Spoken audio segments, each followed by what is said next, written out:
Price lord. ನಾವು ಈ ದಿನ ಯೆಹೋವನ ಭಕ್ತ ಪಾಲನ ಯಾತ್ರಾ ಕೀರ್ತಿ ಎಂಬ ಒಂದು ಕೀರ್ತನೆಯನ್ನು ನಾವು ನೋಡುತ್ತಿದ್ದೇವೆ. ಕೀರ್ತನೆ ಬಂದ್ಬಿಟ್ಟು 121, 1ರಿಂದ 8 ವಚನಗಳಿವೆ. ಅತಿ ಚಿಕ್ಕದಾದ ಒಂದು ಕೀರ್ತನೆ ಇದಾಗಿದ್ದು, ಇದು ಯಾತ್ರಾ ಕೀರ್ತನೆ ಎಂದು ಕೂಡ ಕರೆಯುತ್ತಾರೆ.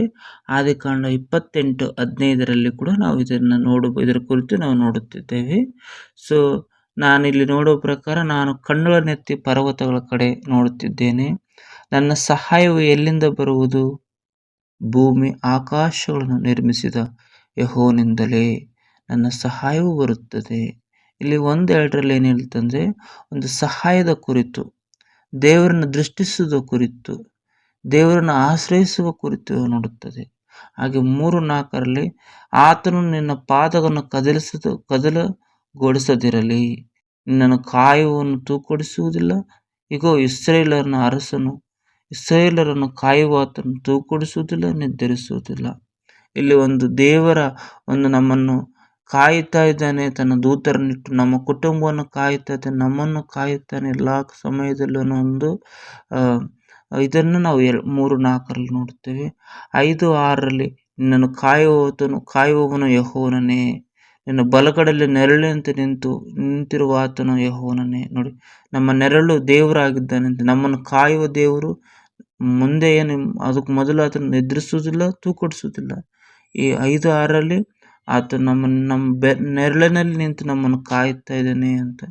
6 ಹಗಲಿನಲ್ಲಿ ಸೂರ್ಯನು, ಇರುಳಿನಲ್ಲಿ ಚಂದ್ರನು. ಅಂದ್ರೆ ಇದು ಬಂದ್ಬಿಟ್ಟು ಟೈಪಾಲಜಿ ಅಂತ ಕರೀತಾರೆ. ಸೂರ್ಯನ ಚಂದ್ರನು ನಮ್ಮನ್ನು ಬಾಧಿಸುವುದಿಲ್ಲ ಅಂದ್ರೆ ಅರ್ಥ ಅಲ್ಲ. ಹಗಲಿನಲ್ಲಿ ನಮಗೆ ಬರುವ ಬಾಧೆಗಳು, ಇರುಳಿನಲ್ಲಿ ಬರುವ ನೋವುಗಳಿಂದ ನಮ್ಮನ್ನು ದೇವರು ಬಿಡಿಸುವ ದೇವರಾಗಿದ್ದಾನೆ. ಯೆಹೋವನು ನಿಮ್ಮನ್ನೆಲ್ಲಾ ಕಡೆಗಳಿಂದ ತಪ್ಪಿಸುವನಂತೆ. ಈ ಕೀರ್ತನೆ ನೀವು ಯಾವಾಗಾದರೂ ಕಣ್ಣೀರು, ವೇದನೆ, ಅಸಹ್ಯಕರಾದಾಗ ಈ ಕೀರ್ತನೆ ನೀವು ಓದಿರಿ, ಆಗ ದೇವರು ಈ ಕೀರ್ತನೆ ನಿಮಗೆ ಬಲ, ಶಕ್ತಿಯನ್ನು ಕೂಡ ಕೊಡುತ್ತಾನೆ. ನೀನು ಹೋಗುವಾಗೆಲ್ಲರೂ ಬರುವಾಗಲೂ ಇಂದಿನಿಂದ ಸದಾಕಾಲ ಯೆಹೋವನನ್ನು ಕಾಪಾಡುವನು. ನೀವು ದೇವರನ್ನ ದೃಷ್ಟಿಸಿ ನೋಡಿರಿ, ಆಗ ದೇವರು ನಿಮ್ಮನ್ನೇನು ಮಾಡುವನು? ಕಾದು ಕಾಪಾಡುತ್ತಾನೆ. ತನ್ನ ಇದರಲ್ಲಿ ತನ್ನ ರಕ್ತಕೋಟೆಯಲ್ಲಿ ಸೇರಿಸಿಕೊಳ್ತಾನೆ. ಸೊ ಈ ಕೀರ್ತನೆ ಬಂದ್ಬಿಟ್ಟು ತುಂಬಾ ಮುಖ್ಯವಾದ ಕೀರ್ತನೆ. ಒಬ್ಬ ಯಾತ್ರೆಗೀತನ ಕೀರ್ತನೆ. ಅಂದ್ರೆ ನಾವು ಕೂಡ ಯಾತ್ರೆ ಇದರಲ್ಲಿ ಭೂಲೋಕದಲ್ಲಿ. ಸೊ ನಾವು ಕೂಡ ಆತನ ದೃಷ್ಟಿಸಿ ನೋಡುವಾಗ ಆತನು ನಮ್ಮ ಯಾತ್ರೆಯನ್ನು ಏನು ಮಾಡ್ತಾನೆ, ನಮ್ಮ ಪ್ರಯಾಣವನ್ನು ಆತನೇ ಸುಕ್ಷೇಮವಾಗಿ